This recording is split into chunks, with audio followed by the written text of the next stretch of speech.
8, a partir do versículo 1.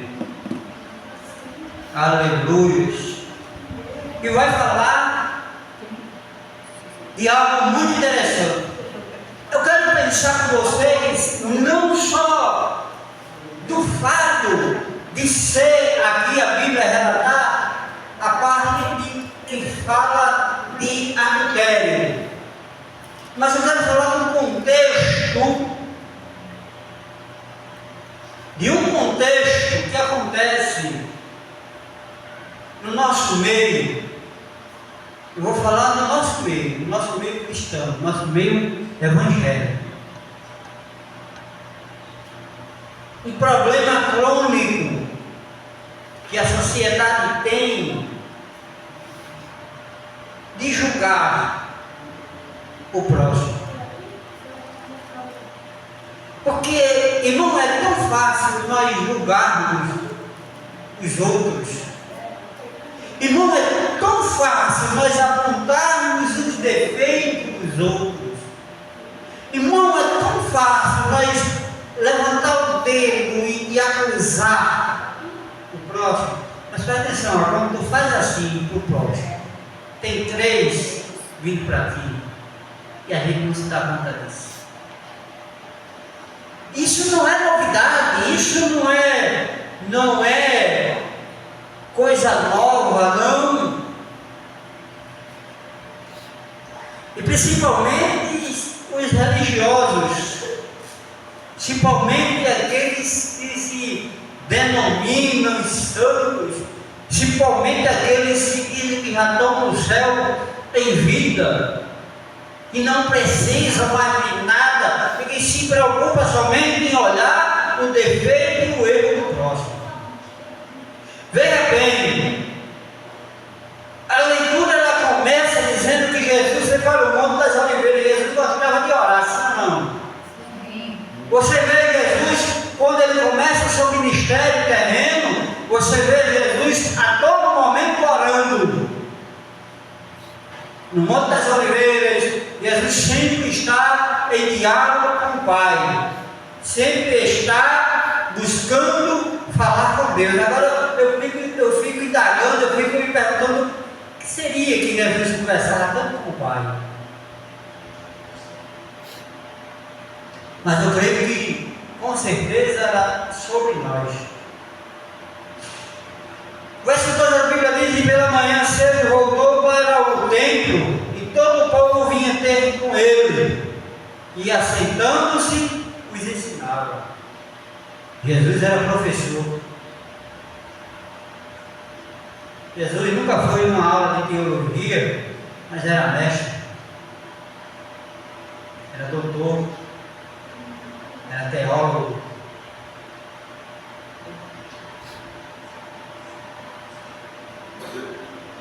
Ah, como era bom! Eu queria ter tido a oportunidade de ter naquele tempo o privilégio. Imagina o privilégio desse povo ter um contato direto com o Filho de Deus.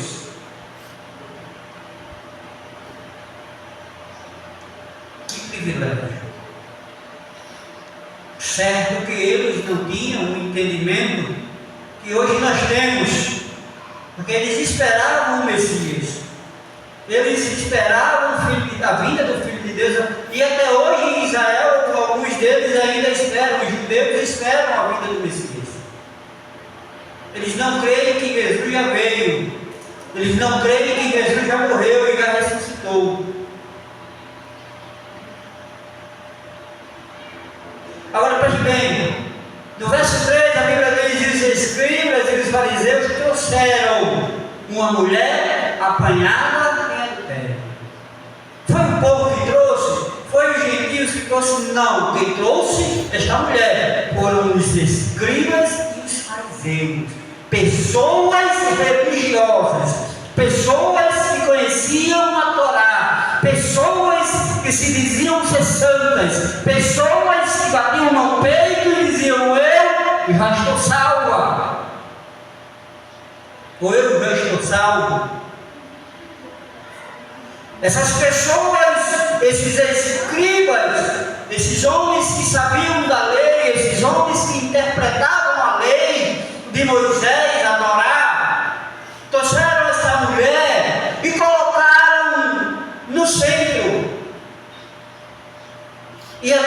estavam reunidas muitas pessoas. No verso 2, nós vemos que a Bíblia diz que tinha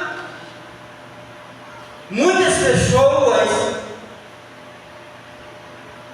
e estavam sentados ali para escutar Jesus ensinar. E esses homens, essas pessoas, procuraram esta mulher, encontraram esta mulher no ato adúltero e levaram aonde estava Jesus ensinando. E aonde era que Jesus estava? Não tinha. Vou abrir um parêntese aqui e vou lhe mostrar como é necessário a gente vir ao templo cultuar. Eu sou crente em casa, eu louvo em casa, eu prego em casa, eu ouço pregações em casa, eu tenho uma caixa de som, coloco no último volume e adoro a Deus, glória a Deus por isso. Mas o próprio Jesus, ele nos dá o exemplo que necessitamos estar no templo para aprender, para ouvir, para ter esta comunhão entre irmãos.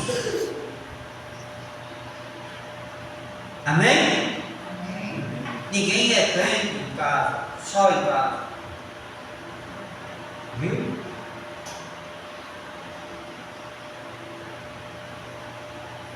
E quando eles trazem esta mulher, eles a colocam de joelhos no meio do povo. E agora eles vão interrogar a Jesus. Eles vão questionar a Jesus. Eles vão colocar esta mulher diante de Jesus para ver a atitude dele em referente a este caso. Um caso gravíssimo, onde a Torá, onde a lei de Moisés, ela é específica, ela é clara, que toda a pessoa apanhada no ato adúltero, estas mesmas serão apredejadas até a morte. Esta era a sentença. Ah, pastor, isso só se aplicava à mulher? Não. Isso aplicava-se aos dois que fossem pegos no ato adúltero. Pastor, e por que só trouxeram uma mulher? Provavelmente o homem fugiu.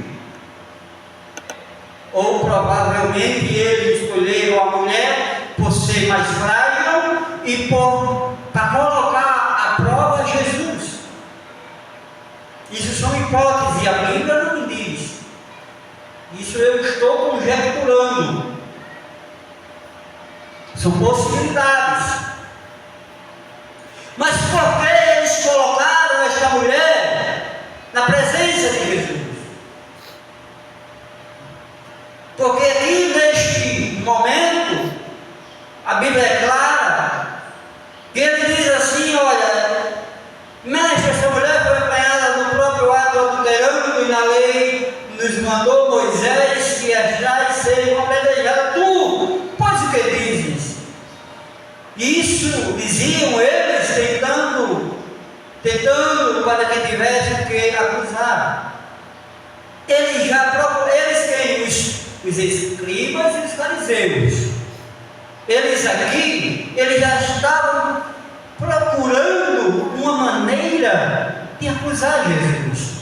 Eles já estavam incomodados com o ensinamento de Jesus. Jesus estava quebrando todos os prognósticos. Jesus estava quebrando toda a tradição daquele povo. Jesus já estava curando no sábado. Jesus estava ressuscitando morto. A popularidade de Jesus tinha crescido de maneira que estava incomodando os religiosos. Deixa eu te dizer uma coisa: quando você começa a pregar o reino dos céus, os religiosos se incomodam, eles começam a te perseguirem.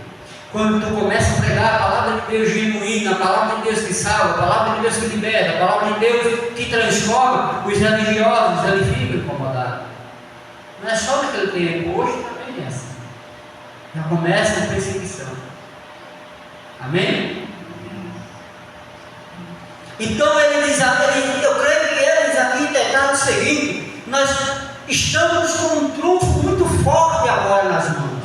Nós temos um troféu que o Messias de Jesus ele não pode refugar, que Jesus não pode refutar, que Jesus não pode acobertar, porque a própria lei ela nos assegura, a própria lei nos dá margem para que nós executemos o que está escrito.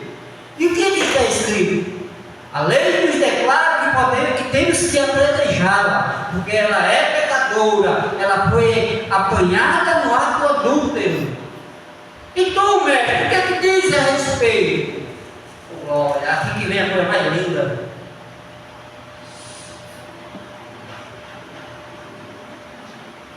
Aí Jesus, ele baixa a cabeça. A Bíblia diz que Jesus, ele começa a escrever na terra. Queria eu saber o que ele escreveu ali. Queria eu. E neste momento em que Jesus se declina, que Jesus baixa a cabeça e começa a desenhar na terra, ou escrever na terra, como queira, talvez eles cogitassem em seus corações: agora nós o pegamos no pulo, agora nós pegamos ele, agora nós o encurralamos, agora ele não tem mais saída, agora nós temos como acusá-lo. Deixa eu dizer uma coisa para você, que até o silêncio de Cristo ele tem resposta para nós. Pastor, eu estou passando uma prova, eu estou orando ao Senhor, eu tenho clamado ao Senhor, eu tenho pedido ao Senhor, mas eu não ouço resposta. Jesus não fala comigo, Jesus não revela-se a ninguém para mim. Escute, entenda que até no silêncio de Cristo há resposta para você. Nós temos que entender, irmãos, que muitas das vezes o processo de estarmos no deserto é Deus tratando conosco. E com certeza Ele trata conosco. E com certeza quando nós estamos no deserto, nós nos aproximamos mais do Senhor. Sim ou não? Nós oramos mais ao Senhor. Sim ou não? Nós choramos mais na presença do Senhor. Sim ou não? Sim. Aí muitas das vezes nós chegamos: pastor, ore por mim que eu estou no deserto. Aí o pastor vai lá e interfere, começa a orar. Aí Jesus diz: eu não vou ouvir a tua oração, porque eu tenho algo para tratar com ela. Eu tenho algo para tratar com ele. E é no deserto que eu vou tratar. Eu quero um exemplo. Quando Jó estava no deserto, quando Jó estava naquela prova, todos os acusavam. Seus próprios amigos o acusou.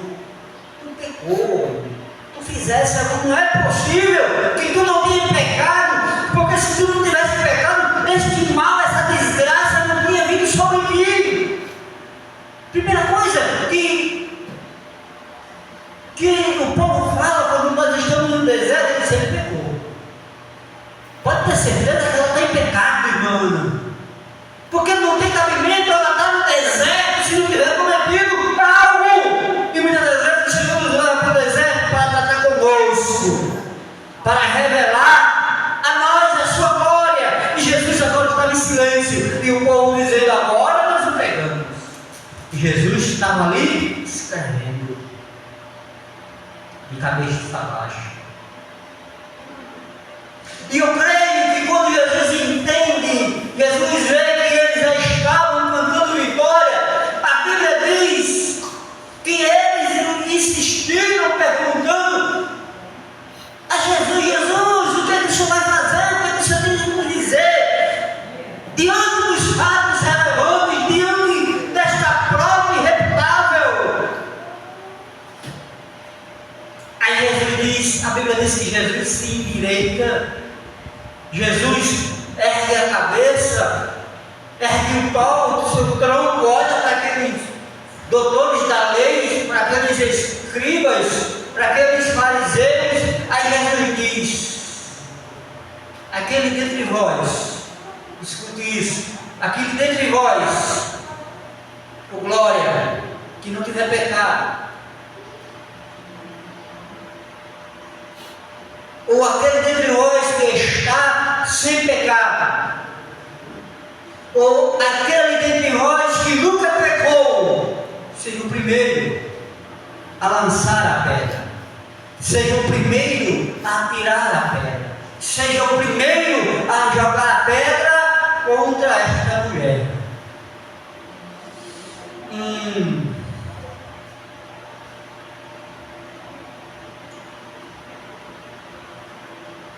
E quando Jesus desfere estas palavras, ele torna a olhar para o chão e começa novamente a escrever, a desenhar no chão. Preste atenção que nenhuma palavra Jesus direcionou para aquela mulher naquele momento. Preste atenção que Jesus nenhuma palavra mencionou aquela mulher. Jesus poderia ter dito assim: mulher, isso é verdade? Perdão. Jesus poderia muito bem ter questionado aquela mulher: mulher, o que esses homens estão dizendo contra você é verídico? Você foi porque poderia ter feito um interrogatório, sim ou não? Sim, mas Jesus já sabia o coração daqueles homens. Jesus já sabia o coração daquelas pessoas. E o coração daquelas pessoas eram maldosos. O coração daquelas pessoas estavam cheios de injustiças deles próprios. O que o povo lá fora faz quando acontece, quando nós cometemos alguma coisa do pecado? Porque nós somos pecadores, vamos pecar até o fim. Não me venha dizer aqui: eu sou puro, eu sou santarrão, eu não pego, é o pior pecado que tem. A coisa mais linda, uma das coisas mais lindas, que Jesus não se direciona naquela mulher naquele momento. Jesus vai a eles: se tem entre vocês alguém sem pecado, seja o primeiro a jogar a pedra. E aquilo machucou eles, Marcelo. Aquilo incomodou os fariseus. Aquilo começou a remoer por dentro, porque eles sabiam que talvez eles estivessem na mesma situação daquela mulher. Porque eles sabiam, e eu tenho quase certeza que sim, que a maioria deles já também adulterou, também já tinham passado por aquele processo. A diferença foi que eles não foram pegos no ato, e ela foi. E a Bíblia nos relata que quando eles ouviram isso, foram saindo de uma. Opa, essa palavra é dura. Opa, ontem mesmo eu pequei. Ontem mesmo eu soneguei. Ontem mesmo eu adulterei. Ontem mesmo eu menti. Ontem mesmo eu não ajudei o meu próximo. Ontem mesmo eu deixei de fazer o bem a alguém. E a Bíblia diz que começou do mais velho. Porque a verdade dói, a verdade incomoda. A verdade, quando ela nos confronta, irmão, ela nos deixa constrangidos. E eles sabiam que esses religiosos, eram pior do que aquela mulher. Os atos deles eram mais deploráveis do que aquele ato que aquela mulher tinha cometido. Aleluia! E foram saindo um por um. E nós podemos entender, pelo que as Escrituras nos diz e nos afirma, que não eram poucos. Porque lá no versículo 1 diz que ele desceu do monte, veio do Monte das Oliveiras, e uma multidão o esperava no templo. A Bíblia ela enfatiza multidão ou multidões o seguiam.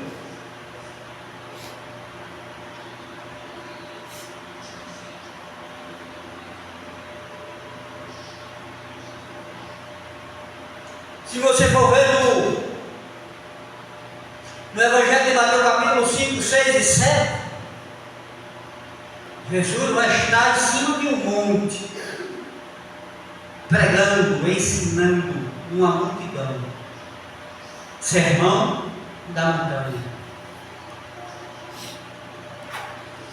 E quando o ministério de Jesus se manifesta na terra, por onde ele passava, multidões o seguiam. Então no templo não era diferente.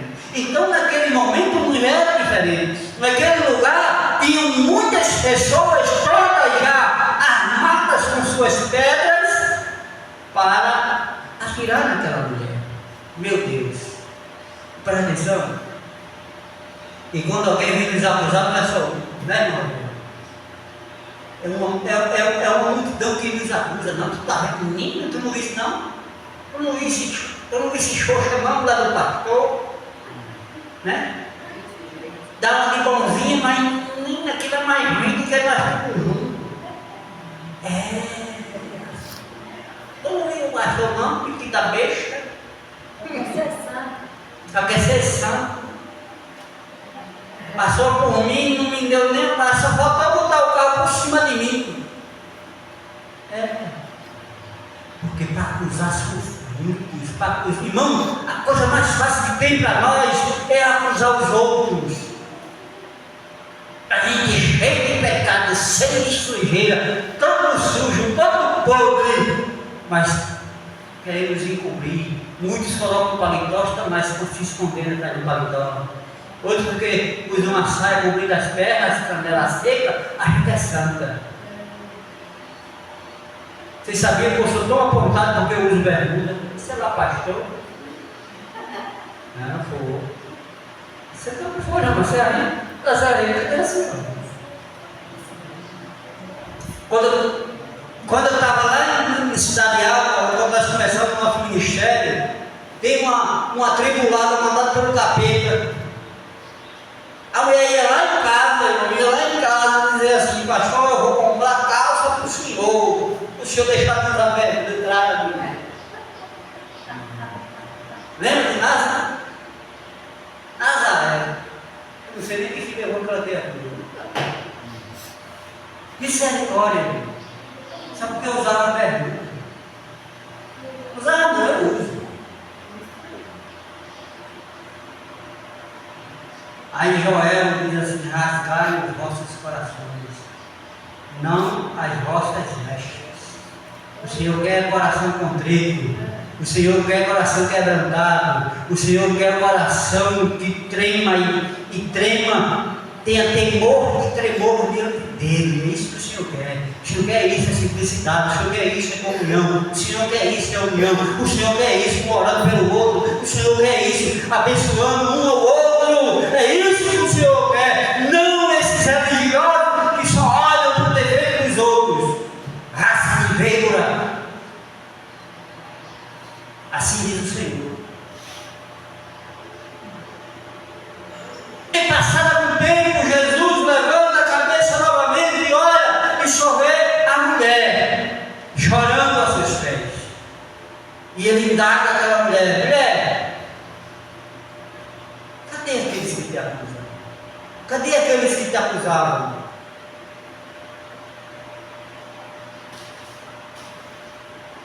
Aí a mulher olha para Jesus e diz: ela disse, ninguém, Senhor. Ninguém está mais aqui, ninguém me acusou, ninguém ousou atirar uma pedrinha sequer. Oh, glória.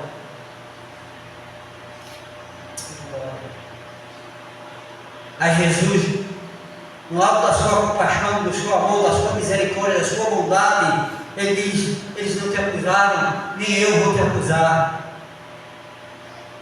Porque ele veio para perdoar o pecado.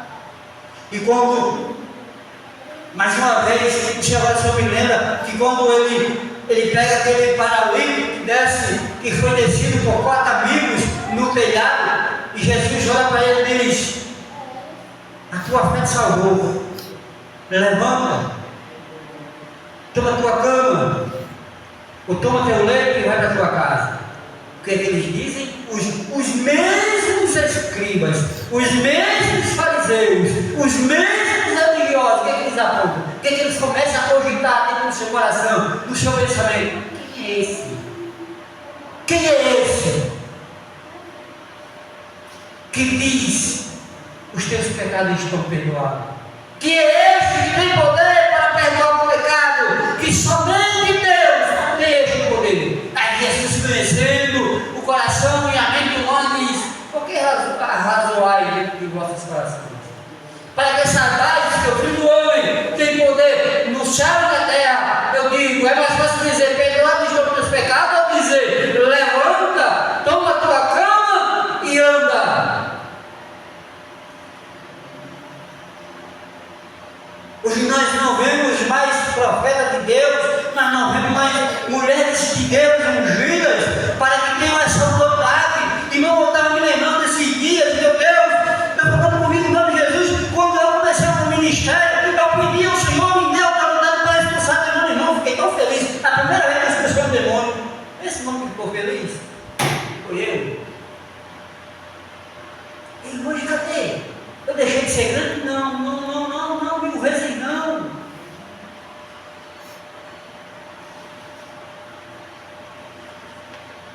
Mas nós deixamos de buscar mais o Senhor. Eu estou falando de mim, não estou falando de vocês não. Enquanto eu gosto de ver vídeo aqui no celular, tem muitas coisas que nos enriquecem intelectualmente, mas tem muitas coisas que nos destroem, porque aqui tem tudo que não presta. E às vezes eu me questiono, em vez de eu passar 1 ou 2 horas olhando isso, por que eu não estou meditando na Bíblia? Muitas das vezes a minha namorada me cobra: cadê a Bíblia? Nunca mais leu a Bíblia? Certo, porque tem muitas coisas ali que falam de Deus. E eu gosto de me aprofundar quando eu estudo coisas de Deus. Mas eu vou ficar aqui, em contato com isso aqui, Eu louvo a Deus, eu agradeço a Deus, porque esses últimos tempos o Senhor tem me acordado pela madrugada para buscar a sua presença. E quando eu não faço, eu me sinto vazio. E é raro os dias, irmãos, que vocês não vêem pela madrugada dizendo aqui: estou entrando em oração. Sim ou não? É raro os dias que vocês não olhar pela manhã e ver entrando em oração. Olha o horário. É 1, 2, 3 horas da manhã. Porque o Senhor nos inquieta, o Senhor tem compromisso, o Senhor quer nos usar, o Senhor ainda quer nos encher, o Senhor ainda quer nos usar como intercessores, homens e mulheres que oram ao Senhor. Aí Jesus diz: olha, nem eu também, Nicodemo, vai, levante, volte para o seu lugar, para a sua casa, no meio dos seus. Mas aí ele faz uma advertência. E qual foi a advertência? Não peque.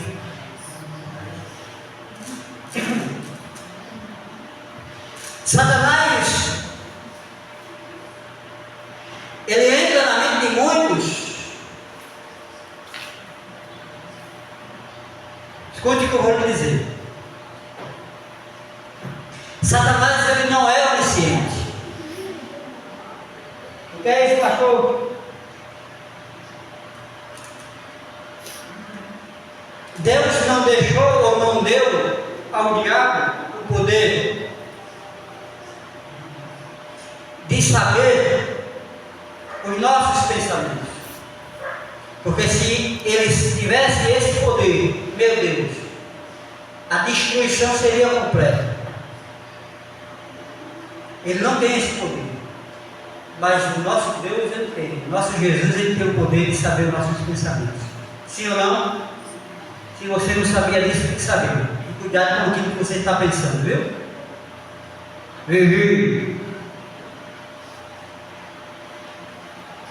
Mas pastor, aqui e acolá eu tenho pensamento de querer roubar a panela da minha vizinha, que ela é tão linda que eu não tenho ela em casa. Isso eu estou só dando um exemplo, viu? Ah, pastor, às vezes eu cobiço o sapato do pastor, que é novo, tão bonito que eu não tenho. Escute, o diabo ele não tem poder para ler nossos pensamentos, para saber os nossos pensamentos, mas ele joga na nossa mente pensamentos horríveis, sim ou não? Quem nunca pensou coisa ruim? Todos nós. É aí onde está, é aí onde nós devemos vigiar. Pensou, deixou descer do coração, meu filho, aí o negócio fica feio. Mas se você pensou e viu que é coisa do diabo, repreenda no nome de Jesus. Porque quando você pensa e repreende, o Senhor está contigo. O Senhor está dizendo: epa, Satanás, aqui tu não entra não. Tu pode até jogar tua seta, mas o meu espírito está com ele, está com ela, para livrar das tuas artimanhas. E não todos nós pensamos pensamentos ruins, e não é uma vez outra não, todos os dias. Olha o que a Bíblia diz: o diabo, ele anda como um leão faminto, e um leão faminto, meu irmão, que ele pegar pela frente, ele enche da saia. Se ou não? Um leão faminto, ele não escolhe presa.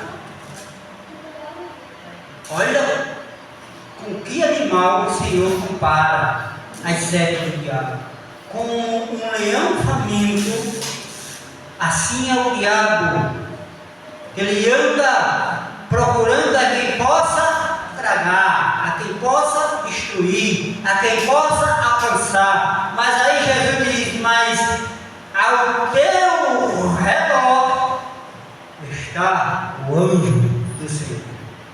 Ele está até redor de você, de mim, mas ao nosso redor está o anjo que o Senhor designa todos os dias, todo momento, para nos proteger, para nos guardar, para nos livrar das artimanhas de Satanás. Porque se fosse por ele, meus amados, nem que nós estaríamos aqui hoje, ou estávamos aqui hoje. Amém? Vai, mulher, perdoaram os teus pecados, mas com o seguinte: olha, escute, não peques mais. Aí Paulo diz assim: olha, mas se pecares, saiba que nós temos um advogado para nos defender, Jesus Cristo, nosso intercessor. Ele está todos os dias. Irmão, às vezes eu estou orando ao Senhor, aí é um negócio tão sem nexo. Aí o Espírito Santo me faz lembrar. Aí eu digo: Jesus, leva até papai a minha oração, fale por mim, porque as minhas palavras são tão defeituosas, são tão sem nexos, mas Ele sabe o que nós precisamos, meus amados. Pode ter certeza que Ele leva diante de Deus, diante do nosso Pai, aquilo que é necessário para nós.